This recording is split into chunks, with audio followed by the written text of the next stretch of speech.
Hey guys, welcome back to the channel. In this tutorial, I would like to show you how to delete Google account. So let's get started. First of all, go to your Gmail app on your phone. Then you're going to click on the profile button right here on the top right corner of your screen. Then after that, you can click on manage your Google account.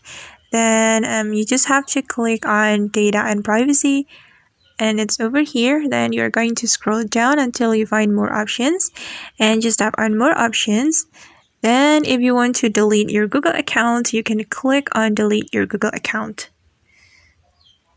Alright, and wait guys, it's still loading. Okay guys, and to continue, you have to enter your password, and after you enter the password, you can follow the instruction to delete your Google account. Alright, and that's how we can delete Google account. I hope this video will be helpful for you. Thank you so much for watching and see you in the next video.